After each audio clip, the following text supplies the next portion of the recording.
بسم الله الرحمن الرحيم الحمد لله والصلاة والسلام على رسول الله وعلى آله وأصحابه ومن تبع هداه وأشهد أن لا إله إلا الله وحده لا شريك له وأشهد أن محمدا عبده ورسوله صلى الله عليه وعلى آله وصحبه وسلم وبعد.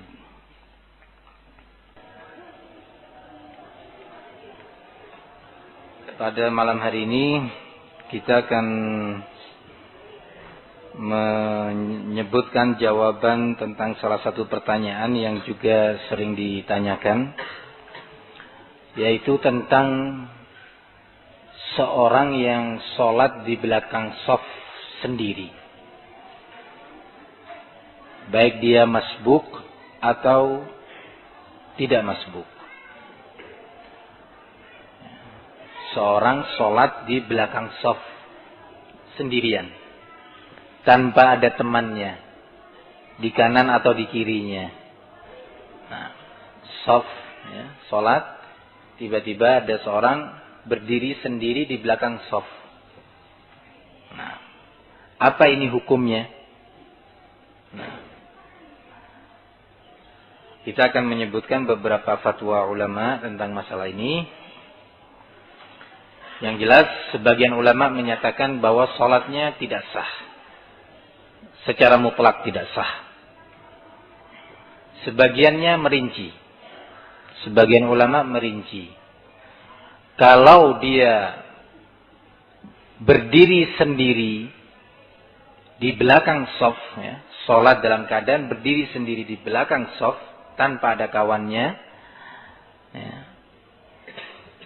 hingga selesainya ruku, dia tetap sendiri, takbir Allahu Akbar, ikut bersama imam, kemudian imam ruku, dia ikut ruku, masih sendiri, sampai imamnya bangkit dari ruku, dia pun masih tetap sendiri, berdiri, tanpa ada yang menemaninya.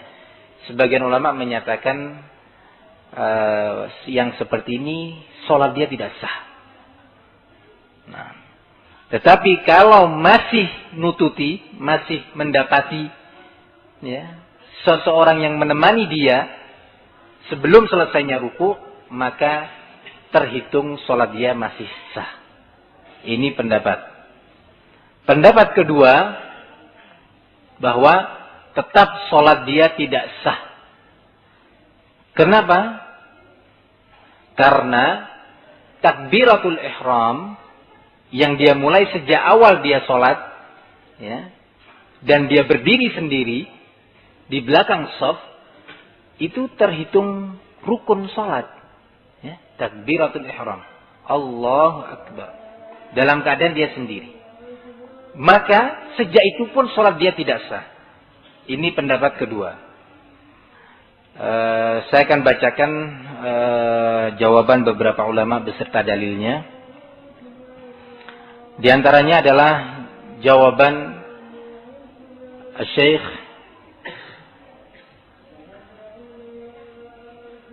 Al-Utsaimin rahimahullah. Syekh menjawab,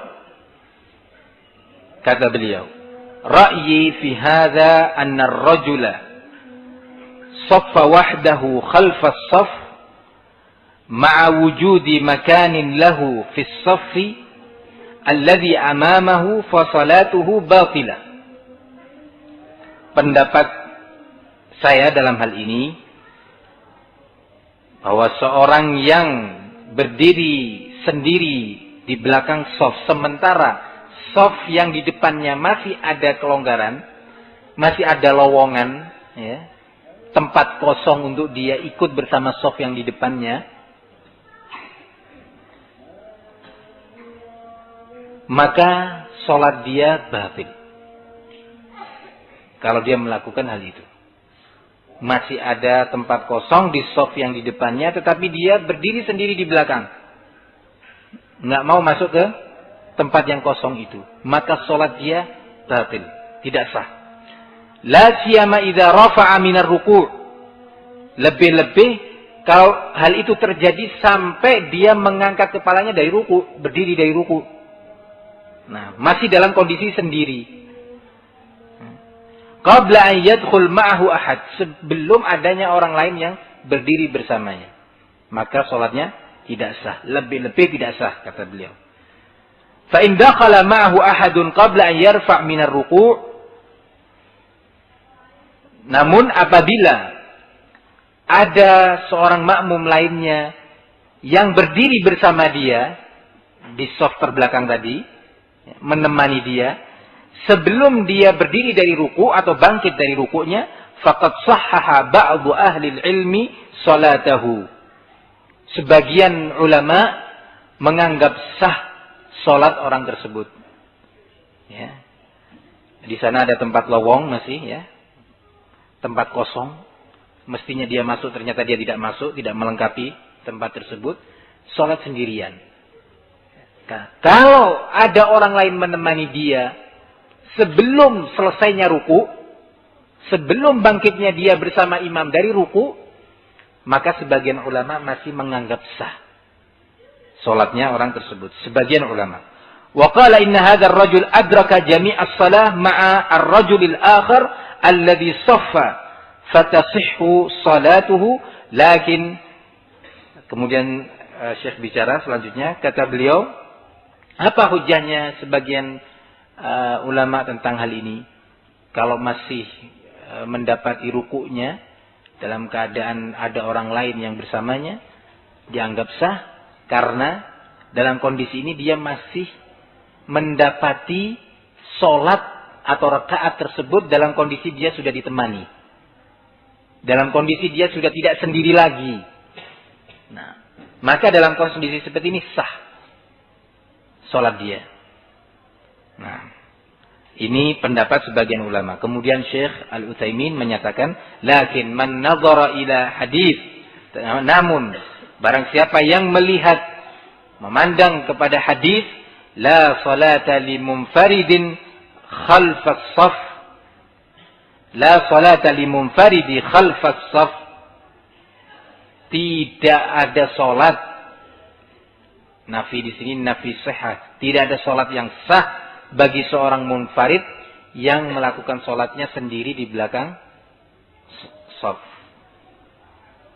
Fa innahu yadhhar minhu, sesungguhnya nampak dari hadis ini, anna man kabbara wahdahu biduni udhrin fa salatuhu batilah, bahwa barang siapa yang memulai takbiratul ihram sendiri di belakang shaf tanpa uzur maksudnya di shaf yang terdepan masih ada tempat. Nah, tapi dia tetap sholat di belakang sendiri, maka kata beliau sholatnya tidak sah. Lianna takbiratul ihram ruknun min arkanis shalah. Karena takbiratul ihram itu rukun dari rukun-rukun sholat yang tidak sah kalau tidak dipenuhi. Sementara dia sudah melakukan sesuatu yang menyebabkan tidak sahnya sholat, yaitu berdiri sendiri dengan dalil hadis tersebut, la salata limunfaridi khalfas shaf. Nah, ini jawaban Syekh Al-Utsaimin. Jadi beliau mentarjih, nah walaupun ditemani oleh orang lain hingga ruku, tetapi di saat takbiratul ihram Allahu Akbar dia sendiri, maka sholatnya tidak sah. Nah, dengan dalil hadis tersebut. Jawaban yang hampir sama dengan ini dijawab pula oleh Syekh Muqbil rahimahullah ketika ditanya tentang permasalahan ini. Beliau menjawab, An-Nabiyyu sallallahu alaihi wasallam yaqul, la salata limunfaridi khalfas shaf. Tidak ada salat yang sah bagi seorang yang berdiri sendiri di belakang shaf. Nah, wal hadis salihun lil hujjiyah, kata Syekh. Hadis ini sah untuk dijadikan sebagai hujjah, yakni hadisnya sahih. Waqad amara Nabi, kemudian Syekh menyebutkan dalil lain yang memperkuat pendapat ini tadi. Waqad amara an-nabiy sallallahu alaihi wasallam man shalla khalfas shaffi ay yu'ida salatahu. Rasulullah memerintah bagi seorang yang pernah sholat di belakang shaf sendiri untuk mengulangi sholatnya. Diperintah untuk mengulangi sholatnya. Nah, fahadha huwa rajih, kata Syekh Muqbil. Inilah pendapat yang lebih kuat, yang rajih. Min qawli ahli ilm, dari pendapat para ulama. Wal jumhur la yarawna annahu yalzam an yu'ida shalah. Sementara pendapat jumhur, mayoritas ulama, bahwa tidak diharuskan bagi orang yang seperti itu kondisinya untuk mengulangi sholatnya. Nah, yakni masih dianggap sah. Walakin, kata Syekh, hadits Rasulullah sallallahu alaihi wasallam ahaqqu bil ittiba'. Hadisnya Rasul itu lebih berhak untuk diikuti, lebih wajib untuk diikuti. Maksudnya dibanding pendapat manusia. Nah, jadi Syekh menyebutkan dua dalil. Hadis yang pertama yang disebutkan juga oleh Syekh Utsaimin, kemudian dalil kedua adalah perintah Rasul terhadap orang yang sholat sendiri di belakang shaf. Ya, tentunya hal ini apabila tidak ada uzur baginya, sementara di shaf di hadapan dia yang di depannya masih ada tempat yang kosong. Ini jawaban terhadap permasalahan tersebut. Antum sudah mendengar jawaban Syekh Al-Utsaimin, kemudian pendapat jumhur, kemudian juga Syekh Muqbil rahimahumullah jami'an. Kebetulan pertanyaan kali ini terkait dengan permasalahan manhaj dan akidah. Barakallahu fikum. Yaitu kita sering mendengar hadis tentang iftiraqul ummah, tentang akan terpecahnya umat Islam ini menjadi 73 golongan. Di mana Rasulullah sallallahu alaihi wasallam menyatakan, "Wa sataftariqu hadhihi al-ummah ala 73 firqatan kulluha fin-nari illa wahidah." Seluruh golongan dari golongan yang disebutkan jumlahnya tadi, mereka tempatnya di an-nar, di neraka, kecuali satu. Pertanyaan yang sering muncul adalah, apakah 72 golongan yang dinyatakan oleh Rasul sallallahu alaihi wasallam letak mereka di akhirat nanti adalah an-nar? Maksudnya adalah bahwa mereka akan dikekalkan di neraka atau tidak? Kekal dalam pengertian tidak akan pernah masuk ke jannah selamanya, atau masih ada kemungkinan? Nah, pertanyaannya bisa difahami. Nah, dijawab pertanyaan ini oleh Al-Allamah Syekh Al-Utsaimin Muhammad bin Shalih Al-Utsaimin rahimahullah dalam sebuah majlis di kediaman beliau, dengan jawaban, kata beliau, saya akan bacakan. Qaulun Nabi sallallahu alaihi wasallam, "Sataftariqu hadhihi al-umma ala 73 firqah, kulluha fin nar illa wahida."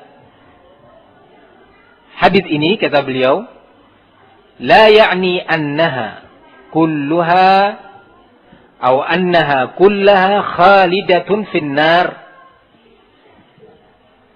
Tidak maknanya bahwa mereka secara menyeluruh akan dikekalkan di an-nar. Bal tabtadi'u bid'atan tujibu at-takhlid fin nar aw bid'atan yastahiqqu biha al-'abdu ay yadkhula biha an-nar walakinnahu la yukhlad. Tetapi dirinci oleh Syekh, sebagian mereka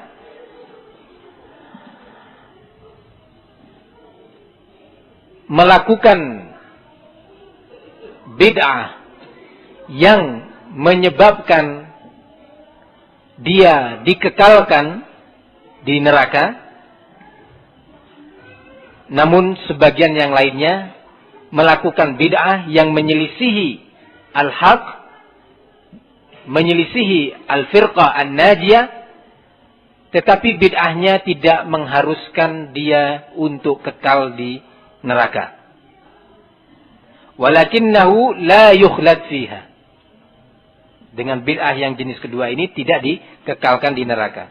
Fatakunu haluhu hasbal bid'ah allati irtakabaha wa khalafa fiha ma kana alaihi an-nabi sallallahu alaihi wasallam wa ashabuhu. Melainkan, kata Syekh, jenis yang kedua tadi ya, akan dimasukkan ke dalam an-nar sesuai dengan jenis bid'ah yang dia lakukan atau tingkatan penyelisihan dia terhadap sunnah atau akidah Rasulullah dan para sahabatnya. Nah, kemudian si penanya melanjutkan, wa wahidatun fil jannah, yakni la yadkhul rajulun minal firqah an-najiyah fin nar. Kalau antum sudah memahami jawaban yang pertama tadi, si penanya melanjutkan pertanyaannya terhadap Syekh. Kemudian Rasulullah menyatakan bahwa satu dari 73 golongan itu akan masuk al-jannah. Apakah maknanya bahwa tak seorang pun dari mereka, dari al-firqatun an-najiyah, dari kelompok yang akan selamat itu, tak seorang pun dari mereka masuk an-nar? Apa seperti ini maknanya? Paham pertanyaannya ya kawan? Sekarang sebaliknya dari yang tadi.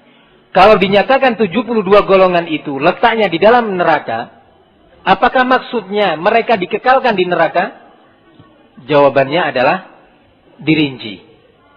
Kalau penyelisihannya atau bid'ah yang mereka munculkan adalah bid'ah yang menyebabkan kekufuran, maka dia tergolong orang yang akan dikekalkan di dalam neraka. Tetapi kalau bid'ahnya tidak tergolong jenis kekufuran, bid'ah yang dia lakukan atau yang dia ucapkan, maka dia akan dimasukkan ke dalam an-nar sesuai dengan tingkat bid'ah yang dia lakukan dan tidak dikekalkan. Ini jawaban terhadap pertanyaan pertama. Di sisi lain Rasulullah menyatakan satu dari mereka itu letaknya di an-nar. Satu kelompok dari 73 itu letaknya di dalam al-jannah. Akan Allah masukkan dalam al-jannah. Apakah maksudnya tak seorang pun dari al-firqatun najiyah, dari kelompok yang selamat ini akan masuk an-nar? Tak seorang pun dari mereka? Syekh menjawab, la yadkhulun naru wa in dakhala lam yukhallad fiha. Ya, tidak akan masuk ke dalam an-nar. Kalau toh terpaksa ada, maka tidak akan dikekalkan. Berarti apa maknanya? Mungkin saja dari kelompok al-firqatun najiyah ini yang mungkin dimasukkan ke dalam an-nar sesuai dengan tingkatan dosa yang dia lakukan. Barakallahu fikum. Kemudian Syekh memberikan rincian kesimpulan dari yang di atas. Apa contohnya? Bid'ah yang menyebabkan kekufuran. Bid'ah itu artinya amalan atau akidah, ya, jenis keimanan yang tidak dicontohkan oleh Rasul sallallahu alaihi wasallam dan tidak diamalkan oleh sahabat Nabi sallallahu alaihi wasallam. Contohnya dalam hal akidah. Akidah yang dikategorikan sebagai akidah bid'ah dan menyebabkan pelakunya atau yang meyakininya tergolong kafir, ya. Seperti akidah yang meyakini bahwa Allah subhanahu wa ta'ala bersemayam di tubuh makhluknya. Ya.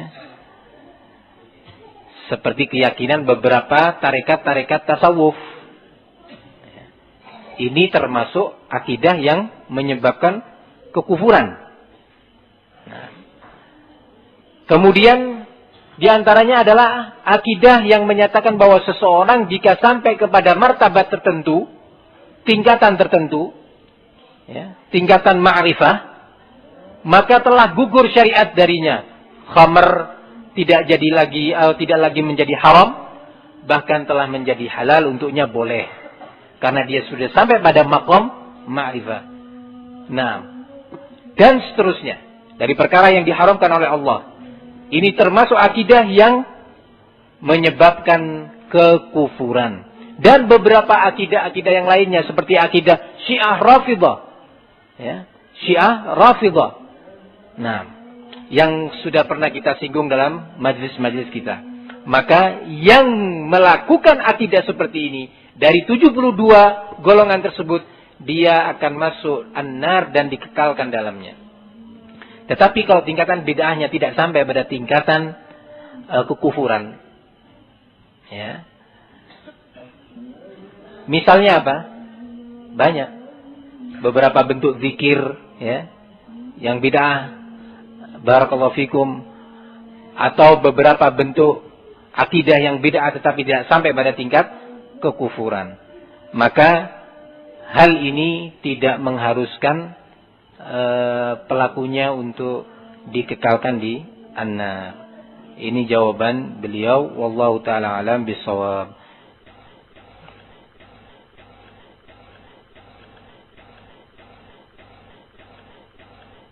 Apakah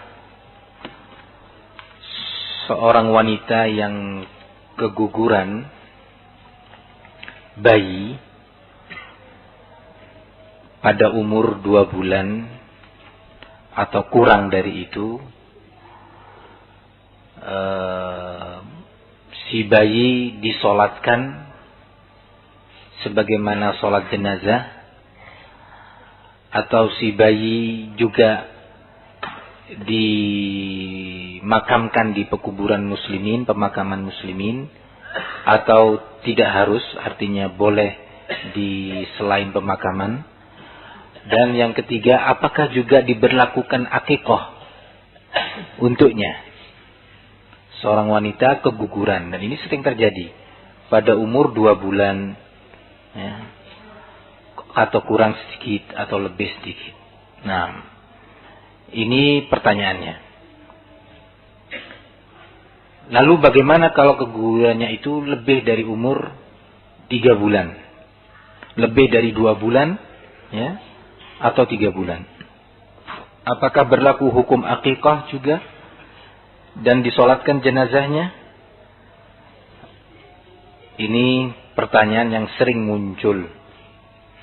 Jawabannya adalah apa yang dijawab oleh sebagian ulama, di antaranya adalah Syekh Al-Utsaimin rahimahullah. Syekh Al-Utsaimin rahimahullah, beliau menjawab, ma saqata qabla tamam 4 ashhur fahadha laysa lahu aqiqah wala yusamma wala yusalla alaih wa yudfan fi ayyi makanin minal ardi. Janin yang keguguran belum mencapai 4 bulan umurnya, janin tersebut belum mencapai 4 bulan. Kalau 4 bulan berapa hari? 120 hari. Maka tidak berlaku baginya hukum akikah, enggak perlu diakikoi. Tidak perlu juga diberi nama, dan tidak perlu disolatkan jenazah untuknya, dan juga tidak perlu dimakamkan di pemakaman umum, tetapi dimakamkan di mana saja di muka bumi ini selama memungkinkan. Wa amma ma ba'da 4 ashhur fahadha qad nufikhat fihi ruh. Sementara kalau sudah lebih dari 4 bulan, maka janin ini telah ditiupkan padanya apa? Ruh. Hadza yusamma wa yughsal wa yukfan wa yusalla alaihi wa yudfan ma'al muslimin wa yu'aqqu anhu ala ma narahu. Kalau seperti ini kondisinya, keguguran setelah melewati 4 bulan, setelah melewati hari ke 120, maka yang seperti ini, kata beliau, ya, diberi nama bayi tersebut, kemudian dimandikan dan dikafani, kemudian disolatkan, solat jenazah, dan dikuburkan di pemakaman muslimin. Kemudian lakukan akikah menurut pendapat yang kami pilih. Nah, ini jawaban Syekh Al-Utsaimin rahimahullah. Batasannya berapa hari? 120 hari atau 4 bulan. Apa batasan itu? Yaitu ditiup atau belum ditiupkan padanya ruh. Kemudian, lakin kata Syekh, ba'dul ulama yaqul, sebagian ulama berpendapat, ma yu'aqqu anhu hatta yutimma 7 ayyam hayyan. Sebagian ulama menyatakan, membatasi, ya, walaupun sudah lewat dari 4 bulan, dari 120 hari dan telah ditiupkan ruh, tidak dilakukan akikah untuknya, kecuali kalau dia bertahan hidup sampai hari ke-7 atau 7 hari. Apa dalil mereka? Zahirnya hadis. Ya, hadis menyatakan wa yuzbahu yauma sabi'ihi, dan disembelih untuknya, yakni akikah, pada hari ke-7.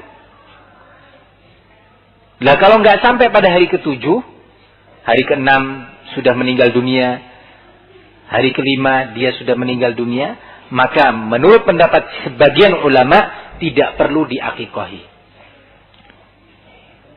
Nah, apa tetap disolatkan? Ya, tetap disolatkan, dikafani, dimandikan, dikuburkan di pemakaman muslimin. Tapi permasalahan akikah, sebagian ulama menyatakan kalau tidak sampai umur janin tersebut 7 hari atau pada hari ke-7, maka tidak perlu diakikahi.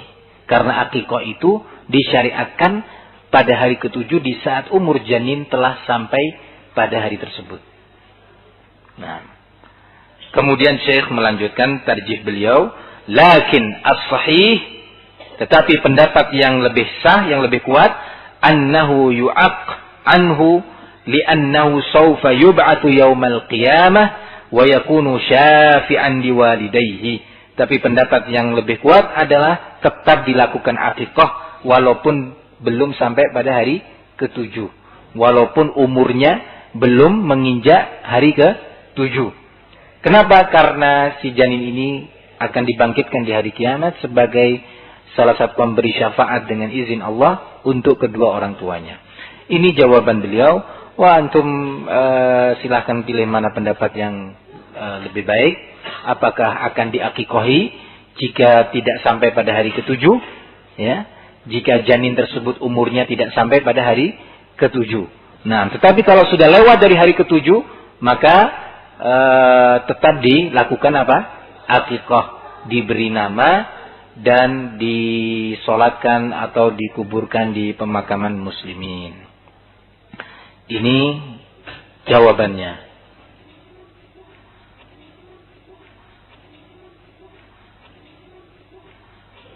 Semoga Allah Subhanahu wa taala selalu membimbing amalan kita di atas bimbingan sunnah, supaya kita tidak termasuk dalam ayat amilatun nasibah, orang-orang yang beramal sudah kadung capek di dunia tetapi ternyata tidak memberi manfaat. Ya, semoga selalu kita terbimbing dengan bimbingan ilmu. Amin ya rabbal alamin.